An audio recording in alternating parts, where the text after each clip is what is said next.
Hello students, NCERT की 7.1 exercise indefinite integration की basic exercise थी, जिसमें हम लोगों ने मैक्सिमम क्वेश्चंस किए थे फार्मूला बेस्ड और उसमें मेथड यूज किया था integration as a anti derivative. ठीक है, अब हम लोग 7.2 एक्सरसाइज की तरफ चलेंगे और यहाँ देखेंगे मेथड्स ऑफ इंटीग्रेशन। यदि मैं डिफरेंट मेथड्स की बात करूँ तो हम लोग क्या क्या पढ़ेंगे? Integration by substitution, integration by using partial fraction और इंटीग्रेशन बाय पार्ट्स। तो सबसे पहले सब्स्टिट्यूशन, फिर बाय पार्शियल फ्रैक्शन और बाय पार्ट्स। यदि मैं 7.2 स्पेशली एक्सरसाइज की बात करूं तो इसमें हम लोग देखेंगे इंटीग्रेशन बाय यूजिंग सब्स्टिट्यूशन। अब बात आती है कि सब्स्टिट्यूशन के मेथड से इंटीग्रेशन हम लोग कैसे फाइंड करते हैं और इसकी नेसेसिटी क्यों है। एक्चुअली होगा क्या, जब भी आपको कोई इंटीग्रेशन दिया जाएगा तो सपोज मैं कहूं कि मेरे पास एक इंटीग्रेशन है, वो इस फॉर्मेट का है F G T G dash t d T. मान लो इस तरीके से लिखा हुआ है। अच्छा, ये फंक्शन एफ के अंदर ही गिवन है और ऐसा मुझे मिलेगा जनरली। अब ये जज करना है, वो जज करना हम लोग सीख लेंगे। तो होगा क्या, जी टी को हम लोग एज्यूम करेंगे एक further variable. Actually variable change करने का काम ही है। और हुआ क्या, ये जो कॉम्प्लिकेटेड फैक्टर है वो सिंपल फैक्टर में कन्वर्ट हो जाएगा, मीन्स उन फॉर्मूलों में कन्वर्ट हो जाएगा जो फॉर्मूले हमने पढ़ रखे हैं। मैंने एक बात बताई थी कि इंटीग्रेशन में अलग से फॉर्मूले नहीं है, फॉर्मूले वही हैं जो हम लोगों ने एंटी डेरिवेटिव से डिराइव किए थे। बाकी सारे फॉर्मूले हम लोग कैसे ऑप्टेन करेंगे? मेथड ऑफ इंटीग्रेशन से। ठीक, जैसे मैं कहूँ मैंने जी टी को जेड एज्यूम किया, यहाँ मैं डेरिवेटिव करूंगा जी डैश टी, टी का d t equals to d z. अब ये g dash t d t ये हमारे पास यहाँ अवेलेबल, तो इसमें ये सब्स्टिट्यूट कर देंगे हम लोग। तो होगा क्या, एफ यहाँ पर जी टी की जगह जेड आ जाएगा और ये पूरा सिस्टम डी जेड में कन्वर्ट हो जाएगा और ये सिंपल सा फॉर्मूला बचेगा और इसका इंटीग्रेशन हमें ऑलरेडी पता होगा, उसको हम लोग यूज कर लेंगे। तो बेसिकली यदि मैं सब्स्टिट्यूशन की बेसिक थीम की बात करूं तो बेसिक कैटेगरी तो हमें यही मिलेगी। अब बात आती है कि हमें ये ऑब्जर्व करना है कि एक फंक्शन है और उसका डेरिवेटिव है, ये सारा उसमें अवेलेबल होगा। डिफरेंट क्वेश्चन जब हम लोग अटेम्प्ट करेंगे तो उसको सीखेंगे। तो यदि मैं 7.2 एक्सरसाइज की बेसिक की बात करूँ तो बेसिक तो यही है। अब उसके डिफरेंट जो एग्जाम्पल्स हैं, तो मैं एक काम करता हूँ, डिफरेंट एग्जाम्पल्स को 7.2 एक्सरसाइज की क्वेश्चंस की हेल्प से ही हम लोग सॉल्व कर लेते हैं। ठीक है, तो एग्जाम्पल्स तो आप देख लेना, मैं उन क्वेश्चन को प्रोसीड कर लूंगा। जैसे मैं ये कहूँ कि मेरे पास 7.2 एक्सरसाइज की लिस्ट आ गई। फर्स्ट है, you have to integrate 2x upon 1 plus x square. इसको इंटीग्रेट करना है, जो पहला क्वेश्चन है, with respect to dx, means x के रेस्पेक्ट में। अच्छा, बात आती है कि ऐसा सेटअप, ऐसा कोई फॉर्मूला अभी तक हमारे पास नहीं है, लेकिन मैंने कहा ना इसमें हमें देखना है एक जीटी होगा, उसका जी डैश टी भी होगा। सपोज मैं कहूँ कि भाई 1 प्लस एक्स स्क्वायर को मैंने टी एज्यूम किया, तो देखिए अब मुझे डेरिवेटिव करना है इसका, तो 2x dx क्या आ जाएगा, dt।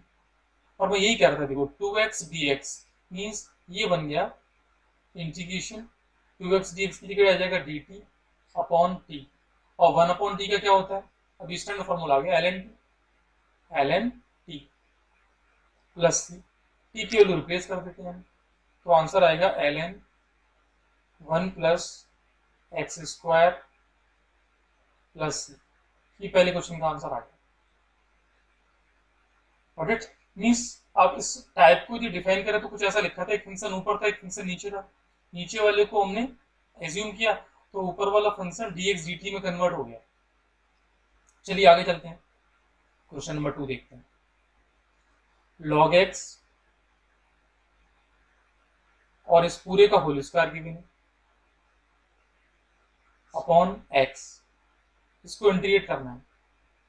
अब देखिए ये जो सेटअप गिवन है उसमें ऐसा कोई फॉर्मूला तो अपने पास है ही नहीं है ना, लेकिन यदि मैं कहूँ कि log x को मैंने t एज्यूम किया, suppose log x equals to t, तो log x का डेरिवेटिव 1 अपॉन x, x का dx और टी का डी टू मीन्स 1 अपॉन, अब इंटू में 1 तो हो गई यहाँ, तो 1 upon x means d x upon x की वैल्यू कितनी है, डी टी आ गई। तो यार रिप्लेस कर देते हैं, तो ये बचेगा अपने पास इंटीग्रेशन लॉग एक्स को टी से रिप्लेस किया तो टी स्क्वायर अपॉन का जो सारा सेटअप था वो सारा सारा डी टी में चला गया। मीन्स सिंपल सा फॉर्मूला ये रह गया T square. T square means X to power N, तो एक्स टू पावर एन का क्या होता है, X to power N plus one upon N plus one. अब टी की वैल्यू रिप्लेस कर दी तो आंसर आ गया log X whole cube upon 3 plus C, इसका आंसर आ गया। क्वेश्चन नंबर थर्ड देखते हैं। थर्ड में 1 upon x plus x log x. Question number third 1 upon x plus x log x. अच्छा, अब आपको समझ में आना चाहिए कि हमें इसको सिंपल से एक फॉर्मूले में ही कन्वर्ट करना है, मेन टास्क यही है। तो मैंने क्या किया, इसको लिखा 1 अपॉन एक्स कॉमन ले लिया, 1 प्लस लॉग एक्स, ऐसा और नो, ये डी एक्स आ गया। अब किसको टी एज्यूम करें, तो भाई इसको तो कर नहीं सकते क्योंकि इसका डेरिवेटिव मुझे आइडिया है, मीन्स 1 प्लस लॉग एक्स को यदि मैं टी एज्यूम करूंगा तो 1 का क्या हो जाएगा 0, लॉग एक्स का 1 अपॉन एक्स, एक्स का डी एक्स और यहाँ D two. Again D x upon x की value D x upon X, ये इस फॉर्मेट में देखें आप, डी एक्स अपॉन एक्स यहाँ पर डी एक्स अपॉन एक्स में चला जाएगा, डी टी में चला जाएगा। मीन्स ये फाइनली क्या बचेगा 1 upon T d T.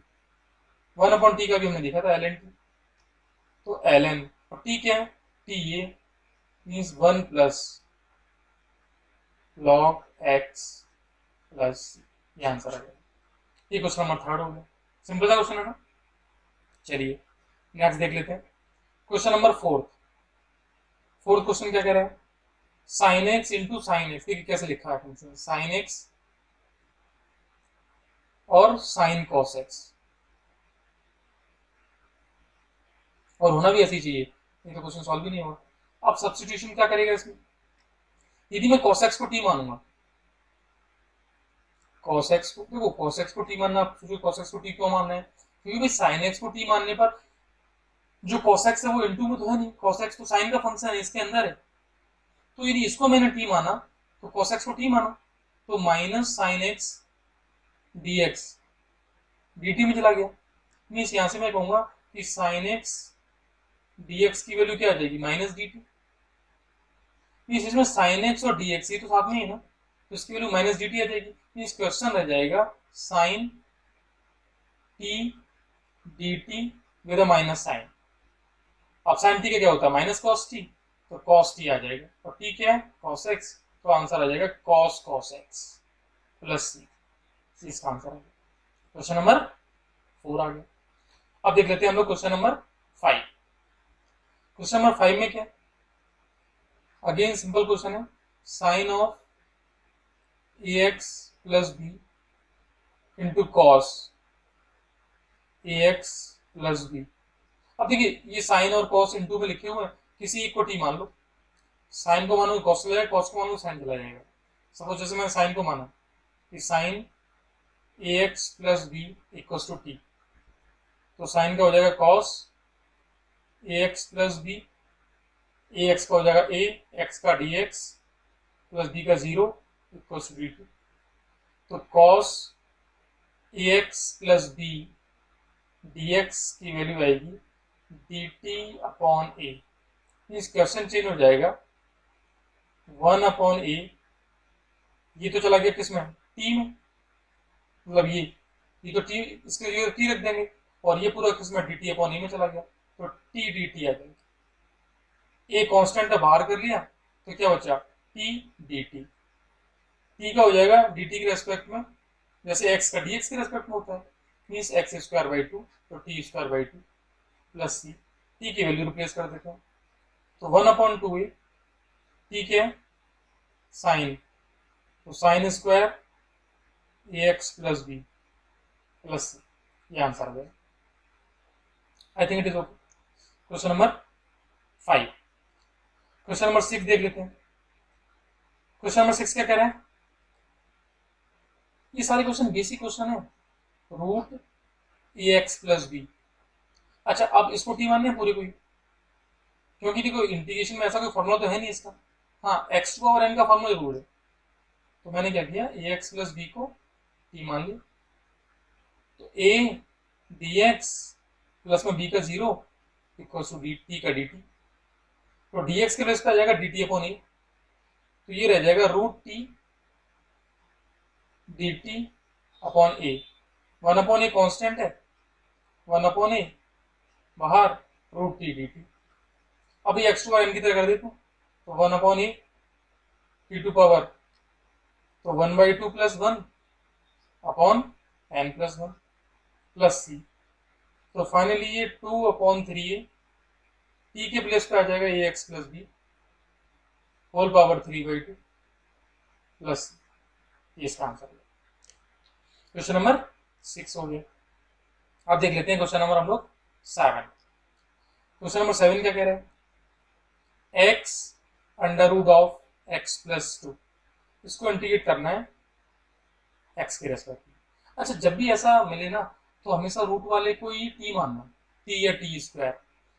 Actually देखो, मेन सब्स्टिट्यूशन का एम क्या है कि हमें एक ऐसा फॉर्मूला बनाना जो फॉर्मूले हमने ऑलरेडी पढ़ रखे हैं, सिंपल से जो फॉर्मूले थे, और वो कहां से आए थे, एंटी डेरिवेटिव से। तो देखिए जरा, मैंने एक्स प्लस टू को एज्यूम किया टी स्क्वायर। हम बताती मैं टी स्क्वायर क्योंकि रूट हट जाएगा ये। देखिए डी एक्स क्या आएगा यहाँ से, डेरिवेटिव करके डी एक्स, एक्स का डी एक्स, टू का जीरो, टी स्क्वायर का टू टी डी टी, जैसे एक्स टू पावर एम का करते हैं। तो डी एक्स के प्लेस पर हमें ये रखना है two t d t. X के प्लेस पर यहाँ से निकालें तो एक्स क्या आएगा, टी स्क्वायर माइनस टू।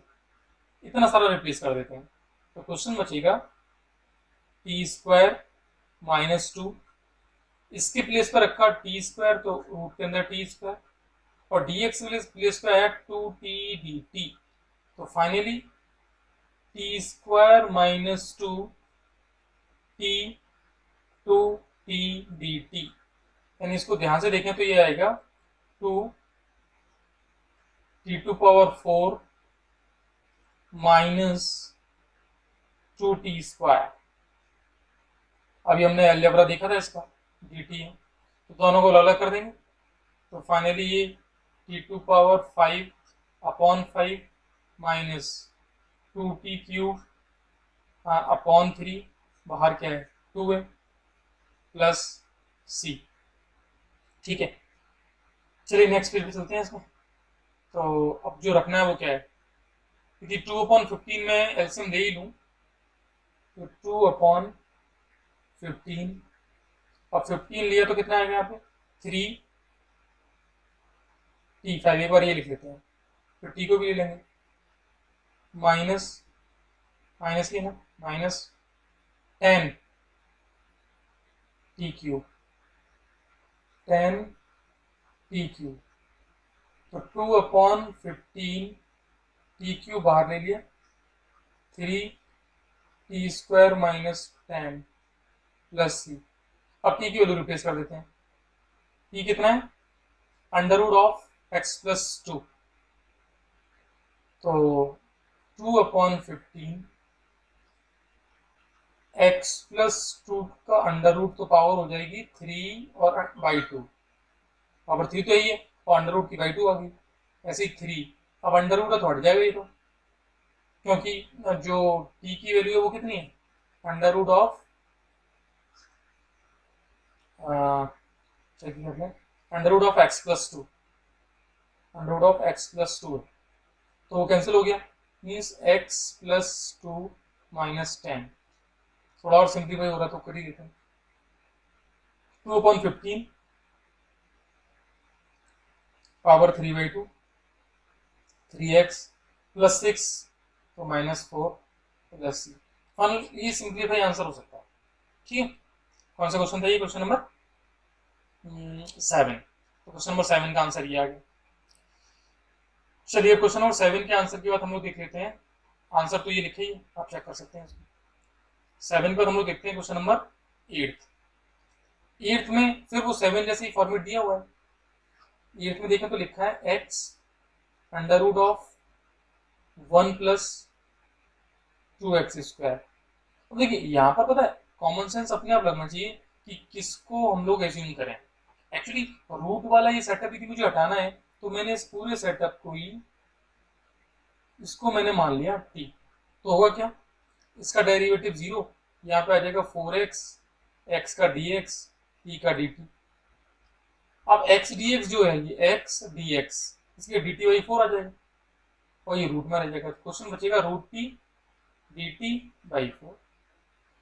तो 1/4 बाहर है, अब रूट टी का कर देते हैं, तो t⁻3/2 अपॉन 3/2।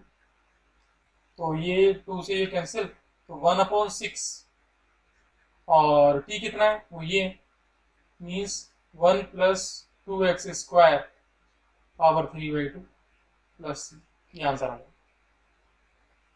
क्वेश्चन नंबर 8 का आ गया। 8 का क्वेश्चन नंबर 9 देखते हैं हम लोग। ठीक है, 9 में क्या लिखा हुआ है, 4x+2 under root of x² plus x+1 ये गिवन है dx।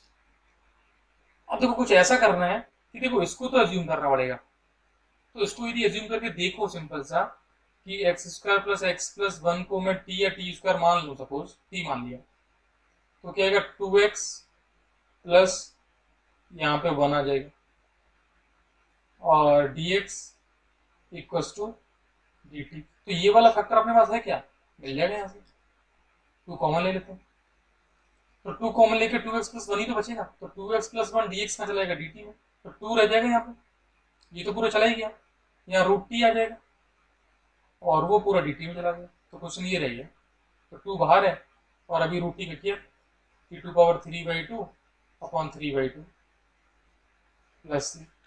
तो फाइनली आंसर क्या आ जाएगा 4/3। t कितना है x² plus x plus 1 whole power कितनी 3/2 प्लस c। ये आंसर आ जाएगा क्वेश्चन नंबर 9।